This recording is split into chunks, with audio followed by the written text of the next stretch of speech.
The do YouTube, it's your boy Dre back at it again with another reaction. I see y'all know how to follow directions, which lets me know y'all be seeing that shit when I be putting it on the screen. The last video I made, it was reacting to the men's AEW finishers, like a little little introduction in the AEW. I told y'all if y'all wanted to see a part, the video was 30 minutes long, but I'm doing it like in 10-minute intervals. I told y'all if y'all wanted to see a part 2, leave a like on the video. Y'all niggas, bruh, not only was y'all viewing the video, y'all was leaving likes on the video. See, that's what I'm talking about. Just a little communication. So this is what I gotta do for y'all to leave a like on the video? Look, you can leave a like. You can subscribe if you ain't subscribed.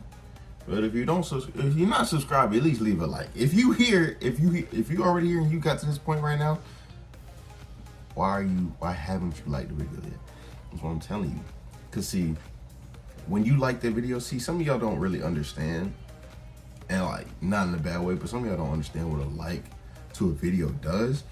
Once you leave a like on the video, excuse me, YouTube will take that video and will literally put it on other people's recommended pages, or like recommended videos for them to watch. So the more y'all like the video, the more pages I'm showing up on being recommended to other people. You see what I'm saying? So please just leave a like on the video for the boy. Today, I'm gonna be acting to What Culture Wrestling's video. Shout out to What Culture Wrestling. 10 most over entrances in wrestling today. Not history, not history. Today. So if there's I know WWE, of course. I know about AEW, but I'm not too familiar with like certain people's entrances. I'm just not. I know John Moxley's and CM Punk's like entrance music, and Daniel Bryan's, of course. But other than that, that's about it. And then when it comes to other promotions like Ring of Honor and Impact Wrestling, or is it NJP?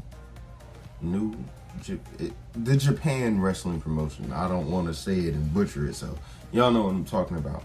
I know about those other companies.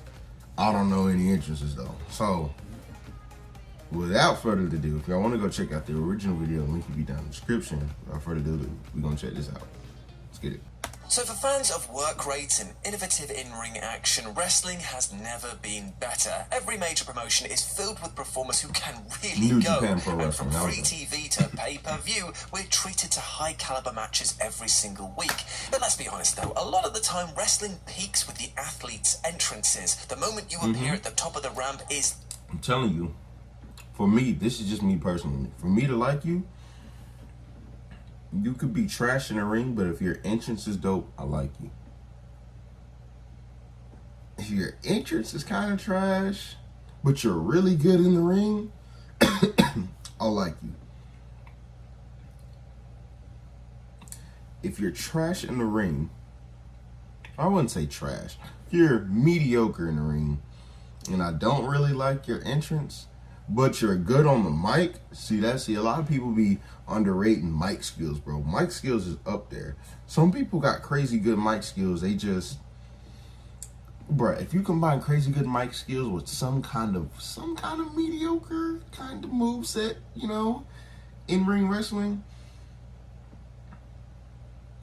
But I'm trying to think of an example, and I don't really want to use him as an example because I don't really think his entrance is kind of trash, but I don't remember what it is. Elias, for example. I don't even know if he's still in WWE, but Elias. I don't remember his entrance. And I don't remember what it's like. Unless it's that shit where, but no, I think I put that as part of his mic skills, because the whole thing where he's playing the guitar and it's the walk with Elias thing, I count that under his mic skills. That's some top tier stuff right there. I like that. And his in-ring capability isn't bad by any means. And I don't know if he was booked to be utilized a certain way, is why he wrestles the way he does, or he legitimately wrestles that way. Because the way he wrestles reminds me of an old motherfucker. He does. I'm not gonna lie. He reminds me of an old dude, the way he wrestles. That's just my example. I can't really think of anybody else off the top of my head with a trash theme. I know people that have had good themes, like on NXT or in just the main rosters in general, and then when their gimmicks change or they just moved up or whatever, their themes got changed for worse. Most of the time, if your theme changes, it's gotta be for the better. It has to be for the better. If your theme changes and it gets worse, I'm really not trying to watch you. That's just me. The make or break moment. Get it right and you've got the crowd on side for pretty much whatever you want to do. Yet it's ultimately all about that connection. Whether you've got a theme song that gets the full arena singing along. Yes. Hashtag bring back. Bro, what? Bobby Roode had one of the best entrances in WWE of all time. Not the best, but one of the best. This was crazy. Shinsuke's is crazy. Finn Balor's is crazy. Of course, Edge, Jeff Hardy, Daniel Bryan with the Yes Movement. I was gonna say Randy Orton, but I don't know. I mean, his entrance song is good, but do people like it because it's like really that good, or people like it because it's Randy Orton? See, that's where I get shaky with wanting to say Randy Orton. Who else? Stone Cold's is crazy over. The Rock's is crazy over. Actually, let me think, because that's actually a good thing though.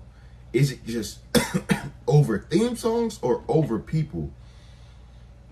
Because people could be chanting the theme song because that person is over.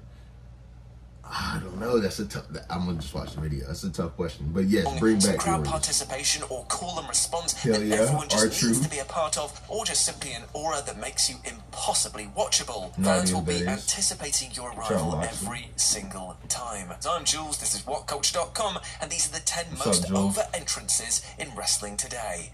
Number 10, Walter, or Gunther, if you're gonna be like that. If the purpose of any entrance is to set a tone, then no one is doing the job better than the entrance of Walter, or if you absolutely must, Gunther. It's no coincidence that the I'm gonna be real, I'm trying to remember if I've seen his entrance before. Excuse me. I don't think I have. That's kind of sad, knowing how big Walter is in the WWE. I don't think I've really seen his entrance like that.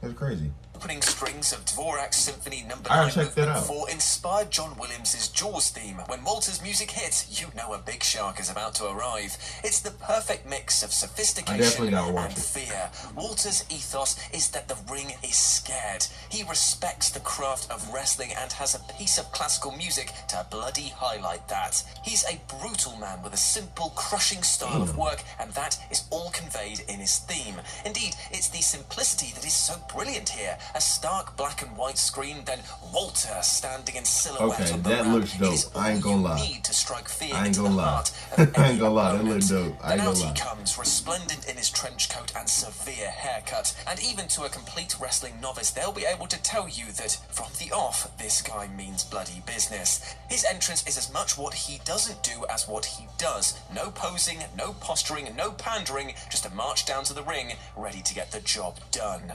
Number 9, Ronda Rousey. In the post-Jim Johnston era of WWE themes, few tunes really... I'm not gonna lie to y'all. I'm not. I can't lie to y'all.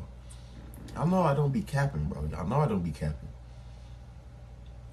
I'm not saying it's bad, but I'm not the biggest fan of Ronda Rousey's theme music. I'm not. I don't know what it is. There's something about it. Like there's something about it that's good that I do like, but there's something about it that I don't like, and I can't put my finger on it. I just know whatever it is kind of turns me away from it. I don't know what it is, bro. I don't know what it is. With that in mind, Ronda Rousey's use of Joan Jett's bad reputation stands out all the more, as it sounds quite...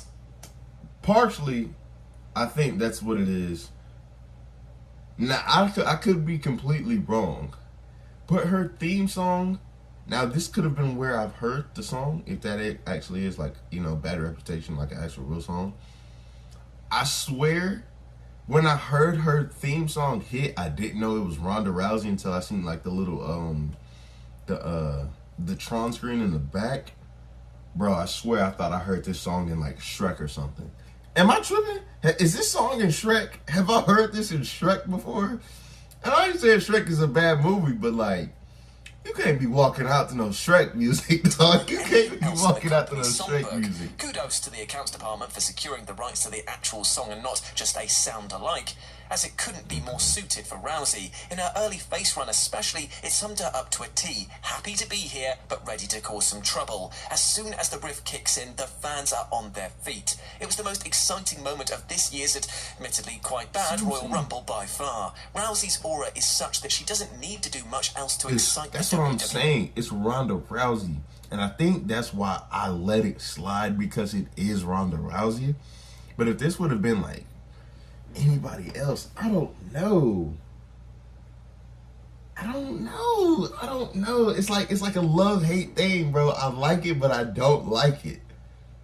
It's Ronda Rousey, so we let it slide. Universe. She swans, swaggers, or stomps her way to the ring, depending on her mood and how the crowd are reacting to her, and the crowd basks in her legitimacy and superstar status. Number 8, Kazuchika Okada. We about to get an ad. Be right back.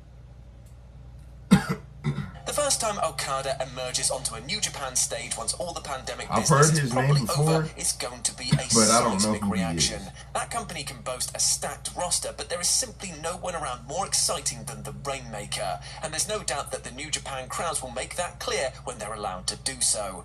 Like many of the top stars, it just takes one sound to let you know we're about to get into it. In Okada's case, the ching of the poker chip hitting the ground. This most simple of noises is usually enough to send the fans crazy, and that's before Okada's theme even kicks in, and it is one of the promotion's finest, a ludicrously excessive hair metal number that suits the performer magnificently, whether working face or heel. He doesn't need to play to the crowd or work particularly hard to get them behind him. He dresses great, has an abundance of swagger, and effortlessly reassures the crowd that they're going to have a bloody good time. Number 7, Jon Moxley. Yes, sir. WWE's Dean Ambrose was a great modern creation, but he was exactly that, a creation. From his seething lunatic personality to his anarchy symbol logo, he was a performer playing a part. While Jon Moxley is still very much a gimmick, from the moment he appears to the crowd to Wild Thing, it's entirely apparent that we're looking at something very... Funny story. I was watching just to like refresh, but not refresh, but like get me used to like some AEW content. So I was watching a bunch of AEW promos of like people that's getting ready to fight and stuff like that. Fun fact, I didn't hear Jon Moxley's theme song and see his entrance. No, I've seen his entrance before through the crowd or whatever, but I had never heard his theme song until about 3 days ago. And when it hit, the whole crowd was singing. So I was just like, well, whoever's coming out has to be somebody crazy over, because I ain't never heard this before. You remember, keep in mind, this is all new to me. I've never heard it before. And to see that's what Jon Moxley enters. Either way, to see what he comes out to, that's crazy, bro. That's crazy. The fans was going crazy. Moxley's presentation is perfect, and in a moment it tells you everything that we need to know about the guy. He likes a fight, he believes in himself, and he doesn't give much credence to what anyone else thinks of him. It helps that he is absolutely white hot in general right now, but his theme is one that you can't help but sing along to, and it is clear the fans feel a real connection to him as he walks among them. He conveys a real everyman appeal in his entrance that gets you in his corner right away. Number 6, Jungle Boy. Vince McMahon has put his hands in his pocket once or twice to nab existing songs for his wrestlers, and done so rather reluctantly, one would imagine. AEW's Tony Khan, though, has a much better ear for music, and understands fully the power of a proper song to quickly get a wrestler over. Case in point, Baltimore's Tarzan Boy given to Jungle Boy, one of AEW's 4 pillars and an exciting young wrestler who the vast majority of the TV... I was about to say, he looks familiar, but I don't think I've seen him on TV yet, or seen him in any segments or promos. I may have and like consciously like just didn't know that's who he was. I've definitely heard the name before. I don't think I've ever really seen him though. So this is different. This is cool to know that he's one of the 4 pillars. That's one more thing. I know I keep pausing. That's another thing. Who are the 4 pillars of AEW? I heard that reference like 3 times before, and I was like, I wonder who they are. So knowing he's one of them, is Darby Allin one of them? I think I heard it in a promo with Darby Allin. I could be wrong, but is he one? I would assume him. Darby Allin. They just said Jungle Boy. Now I'm assuming it would be Kenny Omega and Jericho. Could be wrong. Yes, no, maybe so.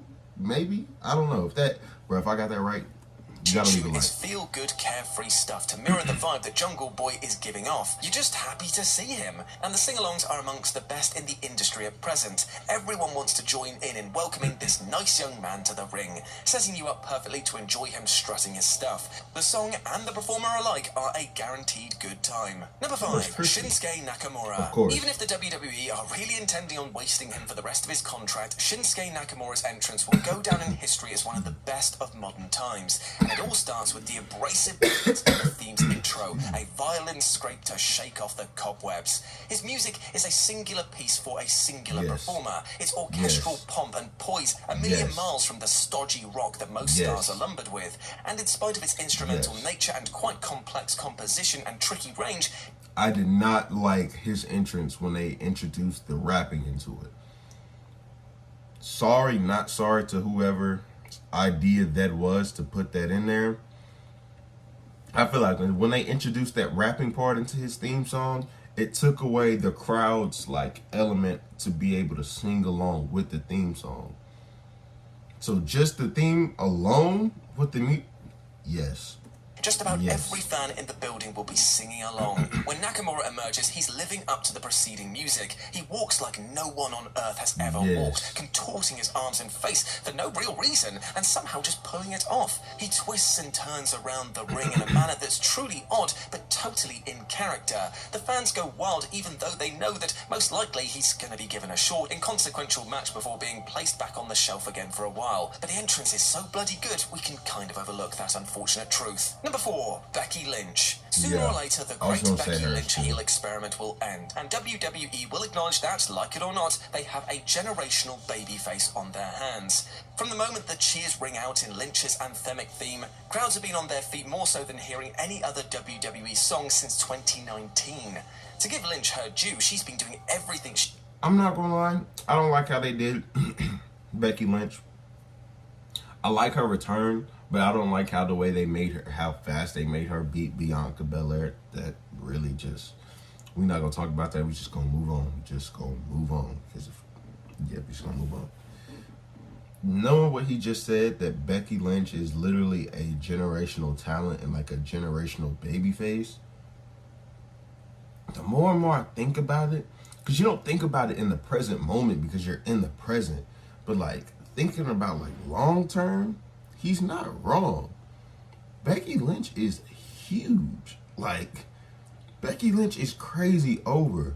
She's crazy over as a face and she's over as a heel. Like, they just like Becky Lynch. That's crazy to me. She can to get over as a heel, she deserves modifying it, her entrance. The plucky underdog vibes have gone in place of ludicrous outfits, and she's adopted a swagger that fits just as well with the tune as the man did. As great as Big Time Bex has been, though, sooner or later WWE will need to put Lynch back in her proper place, because her entrance just gets a response that few can equal. It's not flashy or complicated, it's simply a song that people want to sing along to, and a star they desperately want to see. Number 3, CM Punk. Of course. Almost 6 months after returning to wrestling, we're still not bored with CM Punk. Now, there were rumblings that the novelty would quickly wear off, that he'd be better used as a special attraction, but instead we've seen Punk nearly every week on AEW TV, and it's been nothing but a good time. And you want proof of that? Well, But witness the response when Cult of Personality blasts from the PA. From the opening crunch of static, everyone in the venue is abuzz. Befitting one of the few wrestlers who can claim to be genuinely cool, it's a song that you'd listen to in your own time and one that sounds like it would be written about Punk despite being more than 30 years old. From there, Punk doesn't have to do much to get the crowd on their feet, though the clobbering time routine is still great fun. He's a bona fide megastar, and that's clear for the world to see the second that he walks through that curtain. Whatever AEW does with CM Punk for however long he stays around, it's hard to imagine him getting anything less than a nuclear reaction every single time. Those 7 years of silence have made him more important than ever. Number 2, Adam Cole. Leaving aside his promos and stellar... Over CM Punk though? Are we putting it over CM Punk though? It might... I don't know. Actually, I don't know. Here's the thing. I feel like this is one of those moments where CM Punk's is over. One, because it's good. It's like one of those things where his theme song is good, but the wrestler himself being over is like way up here. And not to say like disrespecting the theme song by any means, but it's like here, but the how over CM Punk is with the fans is up here. It kind of just moves it along with it.